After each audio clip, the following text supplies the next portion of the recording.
Thank you, Meg.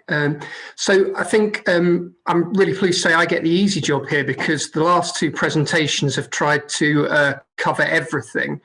Thankfully, all I'm picking up is the specifics of the research that was undertaken around peer talk itself, rather than peer support in its broadest sense. Normally I'd flick past this first slide, but I do just want to highlight the fact that Temba was the student nurse that did all the hard work for us here. And importantly, that SN has just changed from student nurse to staff nurse.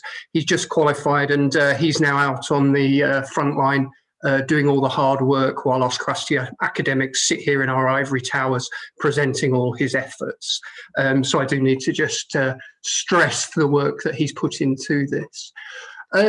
So if we just recap, Jim and Jessie, their work was looking at the evidence base as a whole.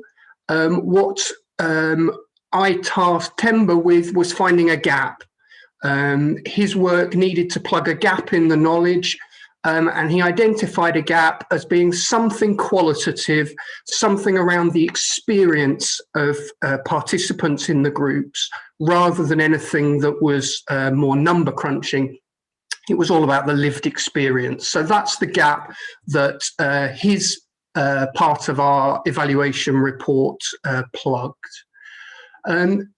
Just to very briefly outline the process that he went through, we start at the one end with the support groups.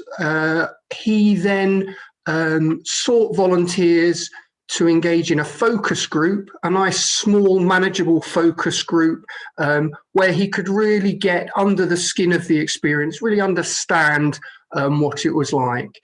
And in order to understand those experiences, he started with just 4 broad questions rather than anything more specific, because there's an element of uncertainty in there. You know, he didn't know what he was going to find. So based on a look at the evidence that was out there, he wanted to know about people's experiences, whether they had any challenges or barriers that they'd encountered, how the group had impacted on their lives, and the last one was to say, okay, how could these actually be better? So those were the 4 starter questions that he worked with. Then came the bit where I think it made his head hurt slightly, and that was about going through a very transparent and rigorous process to turn all of that 90 minutes of discussion into a set of coherent themes without allowing his bias to influence that. So the whole point of this step in the process is that it formalizes how we get from the conversation to the findings in a way that isn't influenced by, say, his experiences, his views, or indeed mine. So there are a number of ways to do that. He had to think very hard about that. He came up with 4 themes, and in the time that I've got, I just want to touch on each of those 4 themes in turn. So the first theme was around reciprocity, and this was about participants really getting to understand one another and build relationships that, as Jim's explained, have real power in their own right.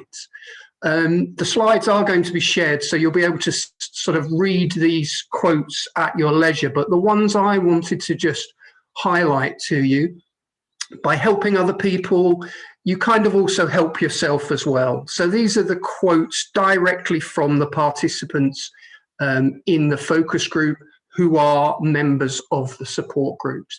It's a win-win for everybody. It becomes almost symbiotic. It's very much a team effort. Okay, so these are quite stark statements that people are able to articulate about their experiences. So that was the first broad theme that came up about this 2-way relationship and the benefits of it. The second one was described about the support groups being the right place to lance the boil. And by that, people were talking about relieving the pressure. Again, more quotes for you to hopefully have a look at as these slides get shared, but oh, thank God for that. I thought it was only me that felt that way. You know, these are the direct voices of the people in the groups. We know that people with depression experience loneliness. We know that it's a two-way relationship. Loneliness leads to depression. People who are depressed often feel lonely. Just by realizing they're not the only one going through that experience can be really helpful. As apparently can keeping your wife. So the quote here, you can go back into real life having relieved that pressure just once a week. And for this person, it meant they felt it had actually saved their marriage. The third was about rebuilding confidence. Again, we know from the evidence that people who are experiencing depression have a tremendous loss of confidence. The groups had a number of benefits in terms of redeveloping people's sense of self-worth, people's sense of meaning and purpose. A range of different views expressed all along that same theme. It's given me a lot of confidence. I would not normally go into a group. Now I go by choice. And I think that's stark because we all actually, as Jim said, are social creatures, but equally we're all racked with angst about how people are going to view us. So to give someone the confidence to willingly seek out and participate in a group is testimony to the success, I think. It gives a sense of worth and a sense of value. It's that high five together, all for one, one for all. So these, as I say, I think these sum up the experiences and the benefits of the group more than we could ever do in any other way. The final one, how can it be improved? Being very clear, people were not making criticisms of the groups. What they were doing was saying, how do we improve on it? They were very, very strongly in favour of the facilitators in the group, as Jim called them, the conductors, actually having lived experience. They didn't want the groups over-professionalised. That's the job of us when we work in the NHS. This needs to be peer-led, peer-owned, but it does need that conduction, as Jim was describing earlier.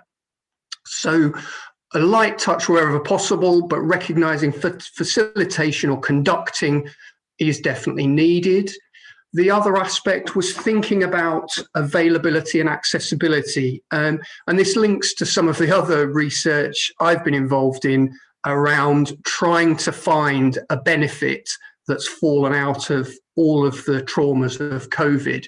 And one of them has been some of the connectivity, and people have been forced to adopt things like this, Zoom calls and so on, when often they would have been quite reticent, quite reluctant. Members of the group were saying nothing beats a face-to-face group.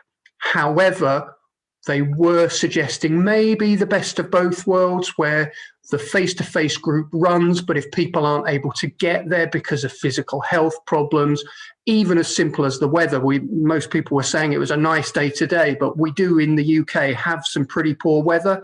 So in those situations, maybe Zoom would be a way to augment and improve access and accessibility. So those were the four broad themes. So just trying to sum that up into what the takeaway message is. We do need to be honest, this was a small scale evaluation. However, universally positive experiences came out from it. Peer talk undoubtedly has a positive impact on the lives of people living with depression. Those attendees, they didn't want huge changes to the recipe.